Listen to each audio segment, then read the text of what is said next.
Hola, hola. Ya está, vos. ¿Me escuchan? Está apagado el tuyo. Ahí está. Hola. Ahí está. Allá está. ¿Me escuchan en el Zoom? Sí, se escucha perfecto. Muchas gracias.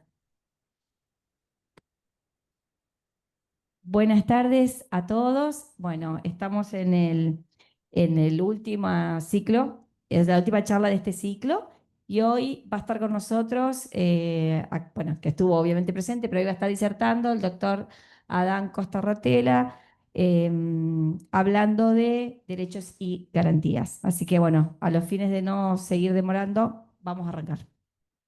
Bueno, muchas gracias Macarena, muchas gracias a los presentes en este día bastante tórrido, una tardecita que da para estar quizá en otro lugar y estamos acá. Y a los que están en el Zoom, muy agradecidos por la presencia.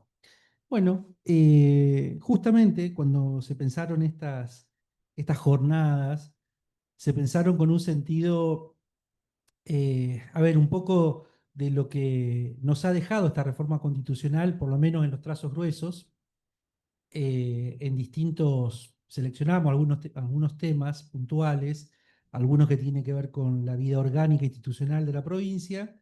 Dejamos para este último bloque, instancia, momento, lo que es algo que tiene sus cuestionamientos desde el punto de vista de la doctrina constitucional, que es la presencia de los derechos en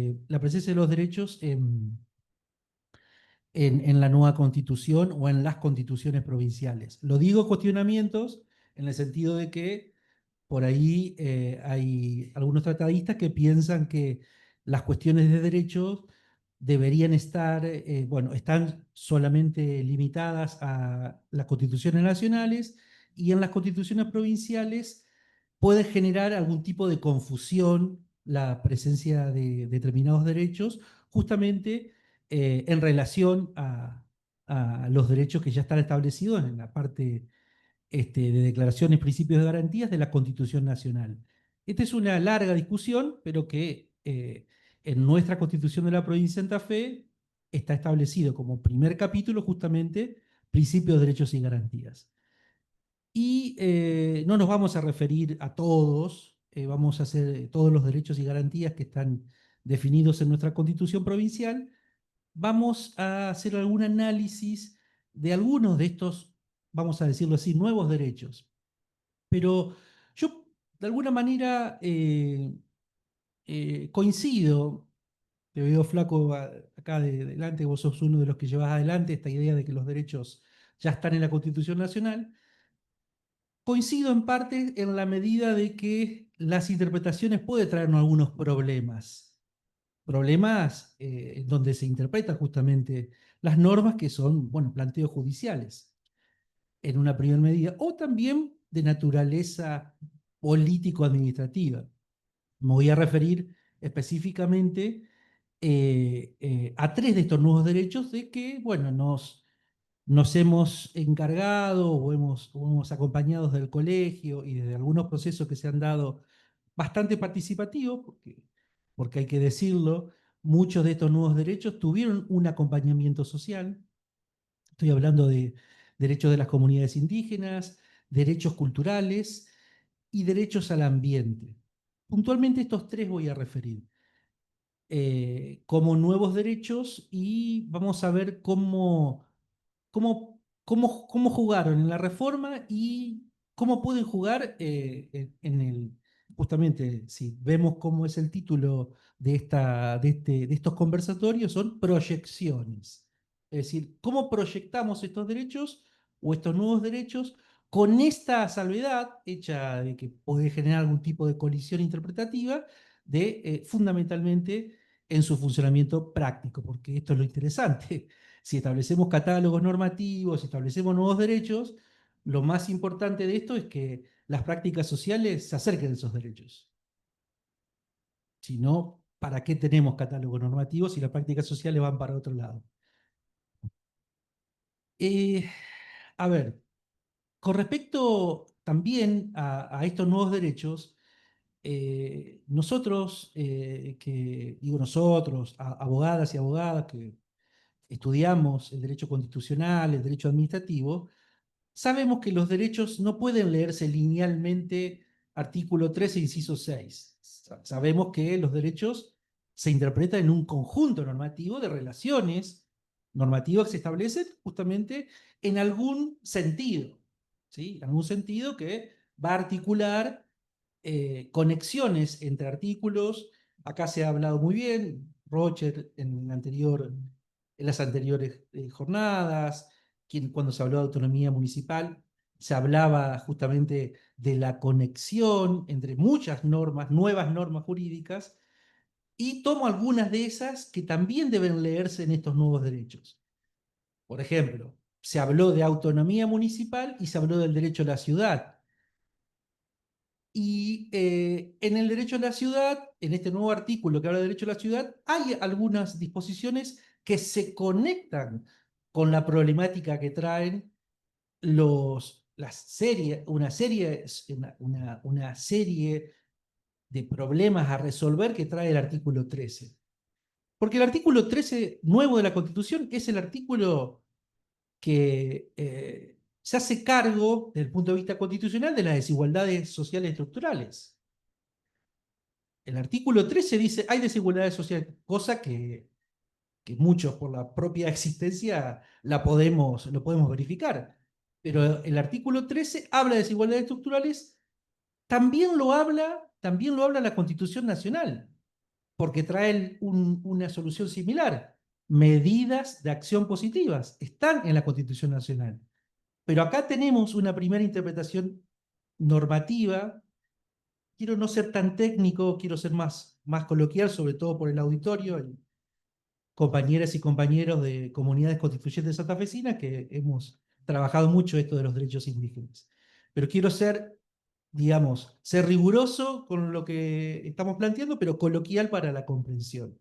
Salir de las jergas, muy propias de a veces laberintos que abogadas y abogadas nos metemos. Porque estas cuestiones son necesarias también, porque fundamentalmente lo que hay que ver que una constitución no solamente se articula porque la planteamos jurisdiccionalmente o jurídicamente, sino por el valor pedagógico que tiene, la necesidad de contar qué derechos existen para que puedan ser ejercidos. Entonces hay siempre una tarea pedagógica que es muy importante que se desarrolle, no solamente en el análisis para el litigio, sino en el planteo pedagógico que hay que hacer de cara a la sociedad. Eso siempre hay que tenerlo en cuenta. Se hace quizás implícitamente, pero quizás hay que, sobre todo cuando tenemos una nueva constitución, reforzar más estos puntos de contacto o de conflicto, pero también explicarlos por qué. Entonces decía que el artículo 13 de la nueva constitución, que es el primero que me voy a referir, habla de desigualdades sociales estructurales. Y habla del antídoto, es decir, del anticuerpo para esa desigualdad estructural, que son las medidas de acción positiva, que es un concepto que hay que también darle contenido. Porque decimos medida de acción positiva, ¿de qué estamos hablando? Medidas legislativas, medidas judiciales, medidas administrativas, resoluciones administrativas, actos jurídicos. Es interesante ver cuando uno se empieza a trabajar la naturaleza jurídica, esto que hacemos mucho los abogados, de la medida de acción positiva, y vamos a ver que son muchas y de muy variada índole.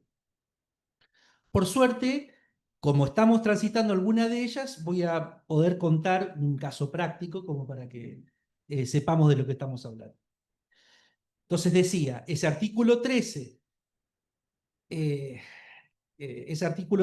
la nueva Constitución de Santa Fe, que trae una serie de enunciados que son distintos colectivos, ¿sí? Personas con discapacidad, la desigualdad estrictamente asistencial social, la pobreza, y una serie de nuevos sujetos de derechos en función a que pueden llevar adelante, están legitimados para llevar adelante esta medida de acción positiva, en función de resolver esa desigualdad estructural, Lo interesante de esto, y esto sería una cuestión sí técnica, me autocorrijo lo que dije antes, pero sí no es menor, que las medidas de acción positiva en la Constitución de Santa Fe están en la parte de los principios, declaraciones y garantías. Las medidas de acción positiva en la Constitución Nacional están en la parte del mandato de la Constitución al legislador. Están en las atribuciones del Congreso. Esto no es menor, no es un tema de la ubicación, en qué parte de la Constitución van a parar estos derechos, porque es un tema que, digamos, implica a la hora de un decisor judicial, de un conflicto de estos derechos, saber que es una medida de acción positiva que está consagrada en un mandato del legislador que quizás el legislador no cumplió, y de hecho hay mandas constitucionales de la reforma de la Constitución Nacional del año 94 que están aún sin cumplir. Y una medida de acción positiva que no está en un atributo de la legislatura, en una de las funciones que se le da la Constitución. Está en la parte, digamos así, dogmática, declaraciones, principios de garantía. Por eso es ese número, 13. Están los primeros artículos. Y está en este capítulo, y este tema no es un tema menor, sobre todo, siempre se dice que hay artículos de la Constitución que valen más que otros, algunos valen más que otros. A mí, de alguna manera, muchas veces cuando he tenido conflictos judiciales llevando adelante derechos indígenas, y me he encontrado con que jueces me han dicho que el artículo 17 pesaba más que el 75-17. El derecho de propiedad privada vale más que el derecho en ciernes de propiedad comunitaria indígena que no está legislado como tal. Y yo diría bastante bien, menos mal que no está legislado, no para ir en contra de lo que pienso y siento que son los derechos indígenas, sino porque es inadecuado hablar de propiedad comunitaria, aunque la Constitución lo dice. Hoy es más adecuado hablar de territorios comunitarios. ¿Por qué? Porque la doctrina constitucional se pone en funcionamiento, como la doctrina administrativa, la doctrina electoral. O sea, se ponen en discusión, como el propio derecho ambiental está en discusión. No es lo mismo el artículo ambiental, o mejor dicho, el artículo ambiental que está en la Constitución, hoy vamos a hablar algo de ambiente, en su sentido filosófico, que es ecocéntrico, por ejemplo, el centro de protección, perdón, me corrijo, el centro de protección del artículo ambiental en la Constitución Nacional es antropocéntrico. El eje de la protección, el ser humano. El derecho ambiental ha ido evolucionando, y hoy ya no se piensa más que la protección ambiental es la casa del hombre, que es el concepto de ecología, que no está en el centro. Hoy se están ensayando desde el punto de vista doctrinario un concepto ambiental ecocéntrico, es decir, que el centro no sea el hombre, sino la naturaleza. Y es toda una definición conceptual que el propio derecho ambiental ha dado.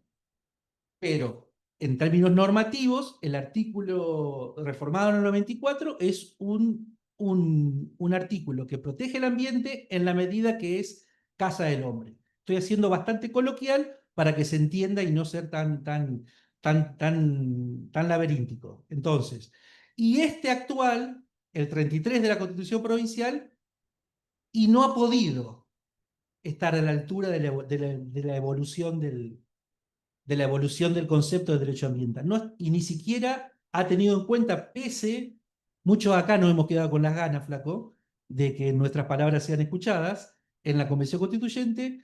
No ha sido leído una parte de nuestro proyecto presentado como iniciativa ciudadana, grupos de interés, comunidades constituyentes santafesinas, en donde planteamos, por favor, convencionales, tengan en cuenta que hace no menos de, cuando había iniciado la convención, el 2 de julio del 2025, la Corte Interamericana de Derechos Humanos dio una opinión consultiva que dice dos cosas en relación al ambiente, muy importantes. Y yo diría que están casi en la en el orden de lo que se dan los debates y las prácticas entre indigenismo y naturaleza. ¿Qué dice? ¿Qué dijo la opinión consultiva ante un caso planteado por Colombia y Chile? Muy reciente, era previo a la convención. Nosotros lo planteamos, lo planteamos en el recito, lo planteamos en el proyecto. Aconseja la Corte Interamericana de Derechos Humanos de que la naturaleza sea sujeto de derechos. Esto está en la evolución actual del derecho ambiental. Que la naturaleza sea sujeto de derechos. Y lo voy a poner en colisión casi contrafáctica con lo que cosas que están ocurriendo en el contexto. Porque acá nosotros no podemos hacer solamente un análisis jurídico sin mirar los contextos políticos. Pero voy a utilizar este ejemplo. Y la otra cosa que dijo la Corte Interamericana de Derechos Humanos es que los pueblos indígenas son primeros actores en la gestión de la naturaleza. O sea, ¿qué dos cosas está diciendo? Pueblos indígenas y ambientalistas o protección de la naturaleza van de la mano, cosa que no va en las prácticas. Hay algún problema, y yo creo que es un problema muy profundo que tiene que ver con nuestra formación, la formación de abogados, muy profundo, que tiene buenos desarrollos en temas ambientales. Es un tema que el derecho ambiental tiene bastante desarrollo en nuestras cátedras. Estoy hablando de la Universidad Argentina, no solamente, bueno, yo tengo experiencia en la universidad como docente en Santa Fe y en Rosario.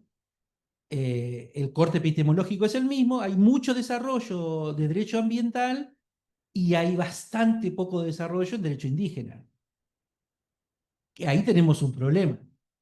Que hay derechos indígenas, los existen. Hay conflictos vinculados a los indígenas por doquier, pero no hay desarrollos epistemológicos que se hagan cargo de eso. No así en el tema ambiental. En el tema ambiental sí hay desarrollos, y muy buenos desarrollos, y bueno, evidentemente es más seductor el derecho ambiental que el derecho indígena. No, lo planteo para reírnos, ¿no? Pero es una crítica real. Es una crítica a nuestra formación. Siempre está bueno generar conciencia crítica con las cosas cuando no es que no funcionan porque nosotros tengamos una verdad revelada, sino cuando relevamos problemáticas. Las problemáticas se relevan y aparecen en cualquier lugar. No significa que tenemos que hacer un trabajo de campo. Lo ves vos como penalista cuando tenés que contextualizar un caso concreto en un ámbito escolar, en un barrio determinado de la ciudad de Santa Fe. Y ahí aparecen las problemáticas. No importa si ese caso luego tiene trascendencia o no pública, si se está cuestionando el Poder Judicial. Quizás sí, quizás se deba cuestionar. ¿Por qué no? Sería la pregunta. Para no irme de tema, porque ventanas se pueden abrir de todos los lados y hablar siempre de temas de actualidad y con rigor, decía que en la Convención Constituyente el artículo ambiental tiene el sesgo, quizás tiene el sesgo o repite el sesgo que está en la Constitución Nacional. Amplía en algunos casos se queda un poco atrás, pero mantiene el sesgo filosófico del artículo vigente y repito el problema. El problema es que tiene una naturaleza antropocéntrica. Deja de lado la visión de defender la naturaleza por sí mismo. Esto, trasladado a conflictos, nada. Extractividad del río Paraná, extractividad del noroeste en términos de litio, extractividad de hidrocarburos, extractividad. Ese es el problema. ¿Sí? Ese es el problema. Es un problema que tiene efectos ambientales, pero es un problema bueno, en este caso, de diseño económico o de cómo se repercute económicamente bueno, una actividad extractiva. No solamente hablo de extractividad en términos ictícola, para hablar cuestiones estrictamente de la provincia de Santa Fe, extractividad ictícola, por el tipo de cómo se produce esa práctica. O sea, la extractividad ictícola tiene necesariamente que ver con el tamaño y las artes que se utilizan para pescar. El tamaño de las redes, si el tamaño de las redes para pescar, si es cada vez más reducida, cada vez más reducida, vos tomás un pez que no tiene el suficiente desarrollo. Y entonces haces una depredación fundamentalmente en la capacidad de reproducción. Y esa es una decisión, y eso es la pesca a lo largo de los ríos que forman parte de las riberas de esta provincia de Santa Fe. Todo el sistema hídrico, especialmente desde este lado, digamos, de la altura de Santa Fe hasta los departamentos del norte. Muchos problemas. Tacuarembí, Santa Rosa de Calchines más acá. En fin, estoy hablando de problemas concretos que tienen que ver, en este caso, por una depredación ictícola, es decir, es una preocupación ambiental, pero que en realidad es socioambiental cuando empezamos a ver que esa depredación como actividad económica deja de lado a sujetos, en este caso comunidades indígenas, que hacen pesca artesanal ancestral, que no utilizan las mismas artes que la depredación agrícola. Ahí está un problema. Ahí hay un problema. Hay un problema, que es un problema ético, pero también es un problema ético porque el trasfondo es un problema ambiental y es un problema social. La Constitución está hablando de esto, desigualdades sociales estructurales. Entonces me metí un poco con el tema del 13, me voy a meter ahora con el 26. Es un artículo interesante, también a mi juicio que se queda corto, porque si bien habla de derechos culturales, porque el artículo 26 habla de cultura, tiene algunos problemas de interpretación. Porque cuando uno analiza en profundidad el artículo 26, está viendo que lo que se rodea ahí son los bienes culturales. Y no está mal. O sea, sabemos lo que es un bien cultural. ¿Sabemos cuál es un bien cultural a proteger, que la Constitución lo está protegiendo? La lengua es un bien cultural. Cuando lo miramos desde la perspectiva, generalmente desde el cual yo hablo estos temas, que es el tema indígena, bueno, hablamos de lenguas maternas. Y ese es un bien cultural a proteger. Pero en realidad, ¿qué es lo que estamos protegiendo? Lo que protegemos cuando miramos las cosas desde la perspectiva indígena, que fundamentalmente estamos protegiendo una identidad. Porque esa es la diferencia, que hay algo que verdaderamente se problematiza cuando uno dice, tengo una comunidad indígena, pero en realidad lo que estoy viendo son pobres. Uno puede ir a visitar a las 101 comunidades indígenas que tiene la provincia de Santa Fe y puede encontrar algunas características comunes. Fundamentalmente, que son comunidades que tienen serios problemas para atravesar el umbral de la línea de pobreza. Pero ¿son pobres? ¿Son solamente pobres o hay algo más cuando hablamos de una comunidad indígena? Ese algo más es algo que hoy esta Constitución ha decidido proteger, que es justamente la etnicidad cultural. Y cuando nosotros miramos la lengua, cuando nosotros hablamos de la lengua materna, y cuando vemos todos estos problemas, y cuando vemos estos problemas interrelacionados, ustedes ven que yo estoy intentando interrelacionar naturaleza, ambiente, cultura, derechos, es porque los problemas están allí, los problemas están integrados. Occidente lo que hace es clasifica 13.6, 26, 33, 35. El derecho a la ciudad trae una palabrita que yo me la traigo para este lado. Trae la palabrita arraigo cuando habla del derecho a la ciudad. La palabrita arraigo es una palabra muy interesante, porque la palabrita arraigo tiene que ver con derechos culturales, tiene que ver con la segunda parte del 26, que es derecho, o sea, respeto por la diversidad cultural. Y eso es nuestra Constitución. Sí, se intentó, bueno, se intenta que ese feriado no sea más de respeto a la nacional, a la diversidad cultural. Y ahí habría una colisión con lo que en la provincia de Santa Fe tenemos. 12 de septiembre del 2025 se sancionó esta Constitución.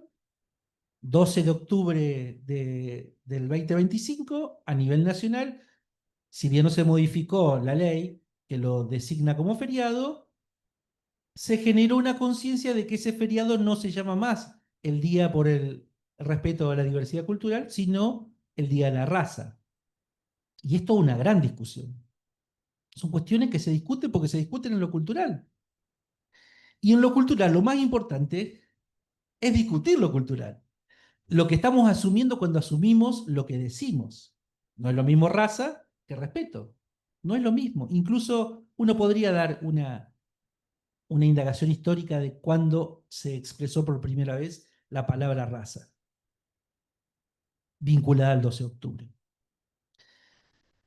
Por eso en lo cultural, y por eso estoy hablando de naturaleza, de cultura, indigenismo, derechos indígenas, porque necesariamente cuando el 13, inciso 6, habla de que la provincia garantizará medidas de acción positiva para, y dice, las comunidades preexistentes y persistentes, ¿sí? Esas dos palabras son dos palabras que las vamos a poner en valor. Quizás la palabra persistencia es un logro de Comunidades Constitucionales Santafesinas, del proyecto que presentamos y que hoy es texto constitucional, porque no estaba en ninguno de los proyectos que presentó ni el oficialismo, ni las distintas bancadas, ni eh, eh, la iniciativa ciudadana. Vamos a decir qué significa eso. Las comunidades, en realidad habla del reconocimiento de la preexistencia y persistencia étnica y cultural de los pueblos indígenas y sus comunidades. Ahí tiene toda una historia ese artículo porque nosotros lo trabajamos a nivel de detalle. Si estuvimos en cómo fue evolucionando desde la comisión, porque esto tiene la autenticidad de lo que hablaríamos, algo flaco que vos te enojás, y con razón muchas veces, bastantes veces, del espíritu del convencional. Las versiones taquigráficas tienen un sentido, pero más sentido tiene quienes hemos protagonizado esas versiones taquigráficas, que podemos ser rigurosos porque tenemos la autoridad de haber protagonizado. No por importancia, sino porque fuimos parte de esos hechos, que ese calor de discusiones que se dieron en la Comisión de Derechos y en el doble juego que hubo en la comisión redactora, que hubo un corsi y ricorsi, un avance y un retroceso, como en muchos casos. Comisión redactora acomodó los melones, hasta el punto que en este artículo el mayor argumento, el actual jefe de gobierno, ministro coordinador, jefe de bancada, el mejor argumento que tuvo fue: nos llegó el Telex que dice que no vaya comunidades antes que pueblos. Esa fue la respuesta, y eso está en la versión taquigráfica. Nos llegó el Telex. Esa es la mejor respuesta, cuando del otro lado las convencionales planteaban, según el espíritu de lo que habíamos planteado quienes entraron en el proyecto, que es muy importante el reconocimiento de las comunidades indígenas como sujetos de derechos, porque eso es lo que está en juego. Porque el concepto de pueblo es un concepto sociológico. El concepto de comunidades es un concepto jurídico. En todo ese artículo, como acabo de comentar, reconoce medidas de acción positiva para resolver desigualdades estructurales, que es el cuerpo del 13, y en cada uno de los incisos habla de esto: preexistencia y persistencia étnica y cultural de los pueblos indígenas y sus comunidades. ¿Qué decíamos nosotros? Las comunidades de pueblos indígenas. ¿Por qué? Porque estamos mirando esas comunidades como sujetos de reclamo directo, de reclamo, de ejercicio de estas medidas de acción positiva, las comunidades. Estas 101 comunidades de la provincia de Santa Fe que hoy tienen este reconocimiento constitucional muy importante. Entonces, bueno, hubo una bastante, en mi caso particular, y muchos de mis compañeros que seguramente estaban por ahí, bastante de sazón por este cambio. Pero el punto fuerte, en el sentido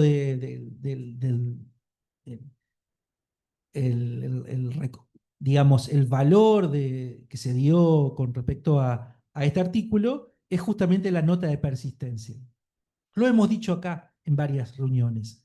La preexistencia, que está en el 75-17, es una buena definición, porque reconoce en esta idea, vos Roger, que sos tan estudioso de la historia, y sobre todo la historia de Santa Fe, la historia del federalismo. Es bastante usual escuchar: provincias preexisten a la nación. Y ciudades, si miramos la configuración histórica, los cabildos y las ciudades son preexistentes a las provincias. Las provincias nacen de esa configuración. 452 años la ciudad de Santa Fe celebró. Desde este lugar, nosotros decimos cortito, 452. Nosotros decimos 4000. 4000 años hay de organización social en esto que ahora se llama provincia de Santa Fe. Si rebanás, si decís que la historia es 452, estás corto. Históricamente estás corto. Y si lo invisibilizás, la que está miope es la sociedad. Entonces hay un problema muy fuerte de cómo analizamos nuestra historia. Y cómo lo dejamos. Bueno, está bien, son preexistentes. Hay un ejercicio mental que se genera alrededor de esto, que tiene que ver con la idea de la preexistencia. Las comunidades están en el pasado. Y ese es un ejercicio que se da cuando, el tema indígenas están en el pasado. Por eso tiene un enorme valor hablar de persistencia. Porque la idea de persistencia trae a las comunidades al presente, trae a las 101 comunidades, que las 101 comunidades no solamente son presentes y persistentes y van a ser futuro, porque persisten en su rasgo identitario. Y no significa que ese rasgo identitario es mejor o peor que otros. Es un rasgo identitario pluricultural. Y en términos de sociedades democráticas que nos estamos todos valorando como organización social y democrática, lo que requiere ese rasgo identitario es que sea respetado e integrado. Entonces ahí hay muchos juegos que tienen que ver en el orden por eso insisto, de lo cultural, y por eso decimos que la medida de acción positiva tiene dos aspectos que son centrales: reparación concreta, material, y reparación cultural. No es una sin la otra. Si nosotros no reparamos culturalmente, no hay reparación material posible. Y es eso el sentido de una medida de acción positiva para resolver desigualdades sociales estructurales. ¿Por qué? Porque esas desigualdades sociales estructurales, por ese rasgo común de que en la mayoría, casi un 90% de las 101 comunidades, están por debajo de la línea de pobreza. Es una realidad concreta, como tantos otros santafesinos y santafesinas están debajo de la línea de pobreza. Es una realidad concreta, y de hecho este artículo también habla de eso. Pero ¿cuál es el plus cuando hablamos de comunidades indígenas? El plus es que no son cualquier pobre, sino que son comunidades que tienen un rasgo identitario y que por la persistencia han persistido en ese rasgo identitario. ¿Que se han mixturado? y que se han integrado? Por supuesto que sí. Por supuesto que sí. Por supuesto que son relaciones sociales que se vinculan. Por supuesto que sí. Pero las prácticas culturales, socioculturales que tienen las comunidades indígenas son eso, prácticas culturales que tienen que ser respetadas. Por eso, cuando hablamos de lengua materna, la solución que hoy tiene la política pública sobre lo indígena es que existan escuelas interculturales bilingües vinculadas, cercanas, accesibles a las comunidades. ¿Es eso lo que pensamos a partir de ahora de la reforma constitucional? No es eso. Esas escuelas, por supuesto que tienen que estar. Lo que tiene que estar es todo el sistema de educación provincial, los 4.485 establecimientos educativos de la provincia de Santa Fe tienen que tener como obligatoria la lengua materna. 4.485 y ya enseguida lo estás mirando por los locales electorales, flaco. Son 4.485 escuelas primarias y medias, públicas y privadas, que están en la provincia de Santa Fe. Una medida de acción positiva vinculada a la lengua materna, vinculado a resolver lo cultural del problema, es extender a todas. Todo chico y chica que inicie su sistema escolar, esté cerca o no a una comunidad indígena, va a tener como obligatorio, y lo digo en futuro porque es una medida que vamos a plantear, del sistema escolar la lengua materna como una lengua obligatoria como el español. Pero no es para las comunidades, es para toda la sociedad, porque de esa manera empezamos a entender que Santa Fe no tiene 452 años como hace 4 días fueron a celebrar acá ya está, sino tiene 4.000 años de organización social. Es la única manera o sea, a partir de este dispositivo cultural y de tantos otros, pero es un elemento que nos diga esto. Entonces, esta es la profundidad de una medida de acción positiva, vinculado a lo cultural, vinculado o reforzado por el artículo 26, segunda parte, que habla del respeto de la diversidad cultural, y establecido como una política de Estado. Es decir, modificar el sistema escolar. Hoy existen planes de alfabetización, de refuerzo de la alfabetización, plan Raíces, por ejemplo, está en pleno funcionamiento en este momento, con distintos niveles de evaluación, que está mirando cómo es el servicio educativo desde la perspectiva de quienes aprenden el sistema educativo. Bueno, en este sentido, una política de Estado vinculada a la lengua materna indígena es esto. Y hay por lo menos 12 lenguas maternas que podrían incorporarse que podrían, y algunas más, pero 12 por lo menos, en este sistema escolar. ¿Esto qué trae también? Y vamos a vincular las medidas de acción positiva en lo cultural, que parece una entelequia, a algo concreto. Porque si nosotros decimos que en las comunidades indígenas hay problemas de pobreza, hay problemas de trabajo, y sobre todo de trabajo decente. ¿Y quiénes son los reproductores de la lengua materna? Los idóneos de las comunidades que pueden reproducir y que pueden ser formador de formadores. ¿Y de qué estamos hablando allí? Cuando encadenamos una medida cultural con una medida de trabajo social, estamos también vinculados con el otro aspecto que tiene la medida de acción positiva, que es el material, lo tangible. Tangible e intangible, tangible e intangible. Una cosa sin la otra. Cuando hablamos de el Ministerio de Cultura está en este momento excavando el Puerto Gaboto buscando el esqueleto de Pedro Gaboto. Sebastián Gaboto, perdón. Está muy bien. Está definiendo una política de un yacimiento arqueológico del Fuerte Santi Espíritu, que es el primer asentamiento español en lo que es el territorio de la Argentina. Está bárbaro, porque estamos trabajando en la historia. Estamos recuperando, pero estamos tomando una posición. Estamos recuperando el resto óseo de Gaboto. Y es una posición política. No está mal.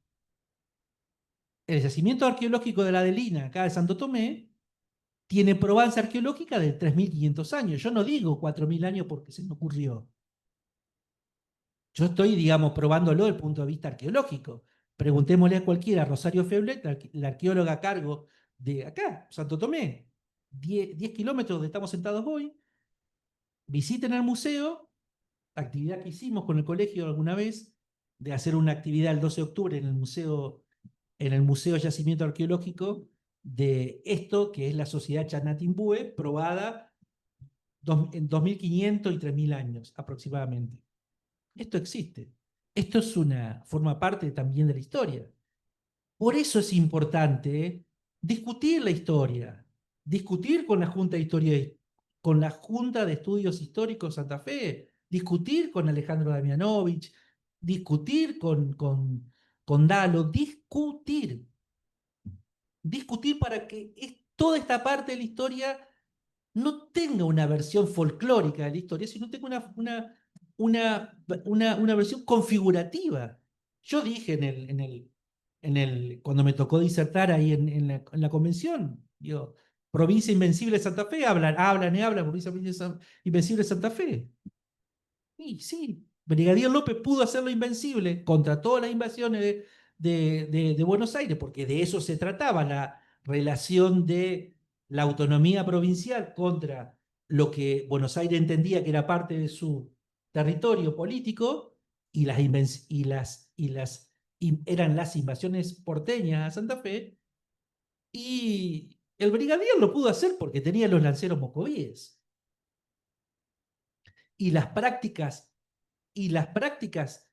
digamos, de guerra de guerrilla que tenía. ¿Qué es el mío mío? ¿Qué es el yuyito ese que envenena? Es una práctica. Eso lo hicieron en función a el conocimiento, el arte de la guerra de los mocovíes, de los mocoy. ¿Qué son las ruinas de San Javier? Son ruinas jesuíticas mocoy. Entonces, ¿qué es este tema de la historia? Tan importante, para algunos nos apasiona y no tiene un sentido solamente histórico. Tiene un sentido del presente cuando articulamos con medidas culturales que necesariamente deben articularse como medida de acción positiva. Entonces decía, esta reforma de la Constitución trae estas novedades. En uno de estos talleres bueno, de reafirmación pedagógica de derechos que hacemos permanentemente en las comunidades, en Rosario fue hace 3 semanas atrás, 4, un mes, me decían, ¿cuál es el alcance de estas medidas? Un miembro de una comunidad, ¿cuál es el alcance? Y yo le dije, todo lo que podamos. ¿Por qué? Porque el alcance es resolver la desigualdad social estructural. Ese es el alcance. Y lo que nos dé el cuero, no lo digo en términos personales, estoy hablando de lo que nos dé el cuero desde el punto de vista de que esto es una polea de transmisión cultural, va a ser el alcance que tengamos. Porque del otro lado siempre vamos a tener una miopía. Hasta incluso una miopía bien intencionada. Una miopía bien intencionada y decir, bueno, me formé así, veo así estas cosas y está bien. Tenés derecho a hablar de la formación que tenés. Pero cuando es más profunda, cuando se institucionaliza, tenemos también problemas institucionales. Por eso, digo, las medidas de acción positiva, este concepto del arraigo que está en el 35, que es bastante interesante, del derecho a la ciudad, no por el derecho a la ciudad, sino por ese concepto que nosotros lo podemos trabajar articulado con el 13.6, nos pone, y esto hago como una especie de pincelada, cuando uno habla de comunidades indígenas, se encuentra como en general con bastante desconocimiento, y decimos, aparte estoy siendo bastante injusto porque estoy nombrando mucho a la indígena, en realidad lo que estamos hablando son comunidades preexistentes y persistentes, que no son solamente indígenas, porque a los indígenas se le agrega lo afro-santafesino. Se me puso acá. Lo afro-santafesino, es decir, el otro sujeto histórico tan invisibilizado como los indígenas, que son los afro, las personas sometidas a la trata esclavista, que en Santa Fe existieron y existen en la realidad, persisten en el presente, pero también forman parte de la configuración histórica y social. Como se darán cuenta, todo es permanente lo que está puesto en revisión. Por eso es importante discutir la historia. No los nombro a la Tuti ni a Alejandro, que sé que los conocés, Francisco, porque me parece que no es personal, es un tema a realmente discutir de verdad. Porque para discutir de verdad lo tenés que transformar en una política pública del presente. No porque ellos tengan la responsabilidad de política pública. Pero sí, por ejemplo, la Junta de Históricos en Rosario sacó un dictamen negativo a un planteo que hicimos de comunidades constituyentes cuando, por ejemplo, se quiso cambiar el nombre de una calle que tenía 157 bis, el nombre de Melitón Enrique. Melitón Enrique es una sobreviviente de la masacre de Napalpí en 1921. Y acá me vengo al concepto del arraigo para no aburrir. No sé cómo estarán por allá si se fueron. Pero el concepto del arraigo tiene que ver con esto. Hay que entender que las comunidades preexistentes y persistentes santafesinas son de distintos tipos porque son de distintos tipos de conformación. Tenemos comunidades urbanas, comunidades campesinas, comunidades de islas, me reservo para el final para hablar sobre esta, porque es una medida que está funcionando de acción positiva en la práctica, en el Ministerio de Medio Ambiente. Perdón, ¿qué dije? En el Ministerio de Ambiente y Acción y Cambio Climático. Medio Ambiente, una tautología. Tiene bien el nombre institucional. Ministerio de Ambiente. Decía, comunidades urbanas, comunidades campesinas, comunidades de islas y afro-santafesinos. Esos son las distintas tipologías de comunidades que existen en la provincia de Santa Fe cuando hablamos de la preexistencia persistente. Pero ¿qué hay atrás de las comunidades urbanas? Lo que hay es una migración social. ¿Por qué son comunidades urbanas básicamente com? ¿Sí? Había dos compañeros com recién. Porque a partir de Napalpí 1921, más allá de que los pueblos, hablo de los pueblos, Mocoví, Mocoit, Com, Toba, Huichí, Matacos, le doy el nombre español para que entendamos, pero el nombre adecuado es en la propia lengua, forman parte de lo que se llama la Nación Guaypurú y forman parte del espacio socionatural denominado como el Gran Chaco, del cual esta ciudad, y yo diría hasta la desembocadura de Calcaraña, hasta bien entrado Bolivia, forma parte de una región natural cultural, donde básicamente tiene la característica de es una región de grandes ríos y llanuras. Esa es la característica de lo que es el poblamiento originario, la característica de las personas que subsisten hasta hoy. Sepamos o no que tenemos sangre indígena, más allá de todas las distintas capas migratorias que también fueron conformando nuestra santafesinidad, por decirlo de alguna manera. Pero vuelvo a este punto. Entender que las comunidades urbanas indígenas, básicamente son migrantes sociales porque huyeron de lo que es hoy la provincia del Chaco, en aquel momento territorio nacional del Chaco, que se conformaba por dos actuales provincias. El Chaco austral, provincia de Chaco, el Chaco boreal, provincia de Formosa. Esas eran dos provincias que formaban el territorio nacional.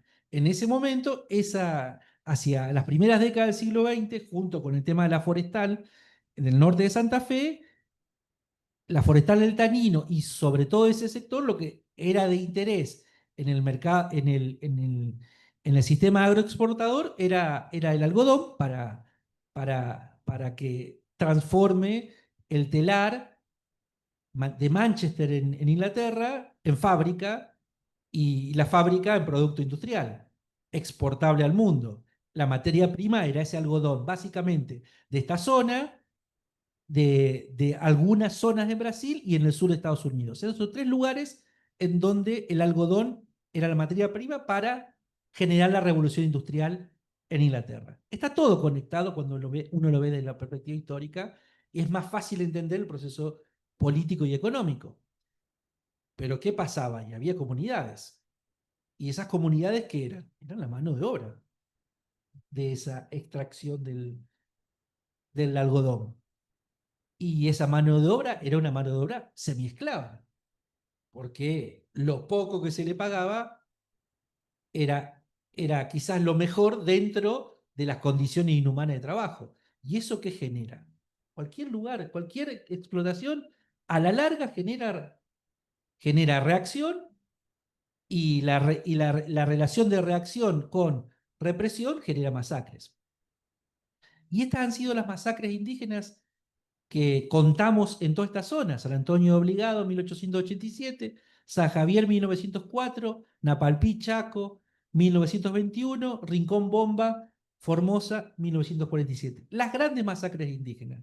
Esto que ha generado un proceso de migración social por defender la propia vida y luego por una búsqueda, este movimiento migratorio que es propio también de la conformación sociodemográfica argentina, que busca las grandes ciudades como forma de búsqueda de destino laboral, que también se extiende a países hermanos limítrofes.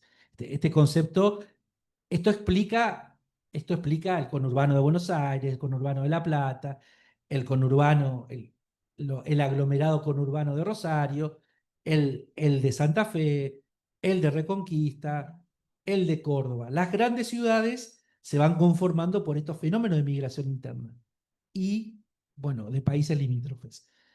Pero esta migración social, y acá lo quiero vincular con el tema del arraigo, esta migración social que tiene que ver con un destino de vida y con un destino de trabajo, esta migración social, el concepto de arraigo no está estrictamente vinculado al territorio. El arraigo es un arraigo cultural. Por eso, hablar de comunidades indígenas es hablar también de estas cosas y para hablar hay que tener cierto rigor para hablar. No se puede hablar por hablar del tema indígena, ni siquiera románticamente. No digo que, o sea, no digo que solamente pocas personas puedan hablar. Ojalá muchas personas puedan reflexionar acerca de estos fenómenos sociales. Pero es muy importante entender de que las comunidades, sobre todo en Rosario y Santa Fe, son comunidades urbanas migrantes de esta migración. ¿Y por qué hacemos esta diferenciación? ¿Por qué tenemos tan clara esta diferenciación? Porque requiere medidas de acción positiva, o sea, política de Estado y un conjunto de decisiones diferenciadas. No es lo mismo el requerimiento que tiene una comunidad de isla que una comunidad urbana. Entonces, eso hay que tenerlo muy claro, porque si no es todo lo mismo. Lo que es en común tiene que ver con estos aspectos culturales que tienen que ver con persistencia en un arraigo cultural. Pero las problemáticas concretas, para resolver las cuestiones concretas y materiales, tenés que tener en cuenta fundamentalmente la diversidad de pueblos. Ahí nombré 3, pero son muchos más. Nombré Com, Mocoit, pero son muchos más: Diaguita, Chaná, Corundá, Collas. Hay mucha migración del noroeste, también en Rosario, que tiene que ver con esta característica que le estoy presentando. Para cerrar y no aburrir, y para ir cerrando, les cuento cómo está funcionando la primera medida que nosotros planteamos de comunidad constituyente, que tuvo eco. No está resuelta, está en camino. Hemos abierto una mesa de diálogo bastante, por lo menos, empática, con funcionarios del Ministerio de Ambiente, en donde le planteamos primero el problema. El problema es que esta depredación ictícola que existe en nuestros ríos hace que las comunidades de islas tengan cada vez menos posibilidad de pescar. Pesca de subsistencia y pequeña comercialización, porque no es la comercialización de escala de lo que genera la extractividad. ¿Y esto qué genera? Que las comunidades necesiten cazar, aumentar la caza en la propia sector de islas. Caza y pesca son dos aspectos que en la actualidad para las comunidades de islas son dos caras de una misma moneda. Por eso tienen artes de caza y de pesca. Artes, estoy hablando de las herramientas, concepto instrumental. ¿Y qué quiero decir con esto? A su vez, como a mí me interesa fundamentalmente que se vea la cuestión cultural, cuando yo hablo de los 4.000 años, los 4.000 años tienen que ver con la relación del hombre con este aspecto natural. Se me durmió aquel. Bueno, porque tiene que ver con cómo es la característica del hombre de hace 4.000 años, que se relaciona con este medio. No estamos en la montaña, no estamos ni siquiera en las sierras centrales. Estamos en un lugar con río y llanura. Esto también articula lo cultural, lo histórico-cultural. No empezamos por esta medida porque sí. Empezamos por medida para resolver y reparar situaciones concretas. ¿Por qué? Porque los amigos de la seguridad urbana, perdón, de la seguridad rural, los Pumas, de la policía de la provincia, a los muchachos cuando iban a cazar, le decomisaban todo. Entonces, bueno, ahí hay un problema y hay una incomprensión. Nosotros fuimos primero con los Pumas, tuvimos empatía, pero quisimos escalar y avanzamos al tema de la caza, le agregamos la pesca. Hay un artículo que el flaco enseguida, con su exégesis, me lo trajo a colación, que es la pesca de subsistencia, pero nosotros con Ambiente estamos construyendo una resolución que va un poco más allá de la pesca de subsistencia que está. Porque nosotros no decimos pesca de subsistencia, nosotros lo que decimos es caza y pesca ancestral, que es el concepto artesanal, para marcar también diferenciación con otro tipo de caza y pesca. La deportiva es una y la que depreda. Está todo bien con el halcón de Helvecia. Con el Club del Halcón, que la que hace la fiesta nacional del amarillo, está recontra bien. No nos vamos a meter con la pesca deportiva, o a veces quizás sí, no sé, veremos en el funcionamiento. Veremos. Lo importante es que las comunidades puedan dedicarse a lo que hacen en la medida de que acá está siempre el secreto. ¿Qué hablamos con las comunidades? ¿Esto es una patente de corso para hacer lo que quieran? No, estamos en una sociedad que también hay que respetar determinadas cuestiones. No es una patente de corso, es un permiso de visibilización de una práctica sociocultural y al mismo tiempo una reparación en lo concreto de que, sobre todo entendiendo que en la casa lo que se caza necesariamente tiene que ser lo que se considera una plaga, fundamentalmente jabalíes, que existen en las islas. Quizás acá no hay mucho conocimiento desde lugares muy urbanos. Y el tema de ciervo es toda una discusión. Jabalíes, ciervos, ahí hay una discusión con el ciervo porque puede estar dentro de la protección.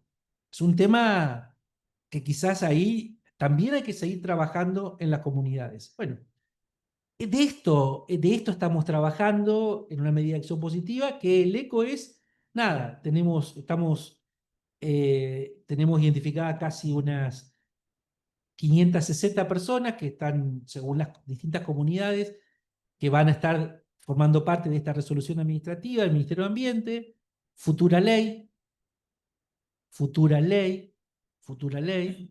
Estamos pensando en mejorar el estándar jurídico. Hoy hay una resolución. Hoy los muchachos de seguridad rural no están deteniéndolo más a los muchachos, a las personas que hacen esta actividad. Es decir, tuvo un impacto ya en lo simbólico, en las presentaciones. Hicimos 4 presentaciones: Ministerio de Ambiente, Ministerio de Igualdad, Ministerio de Seguridad, la Secretaría de Seguridad Rural.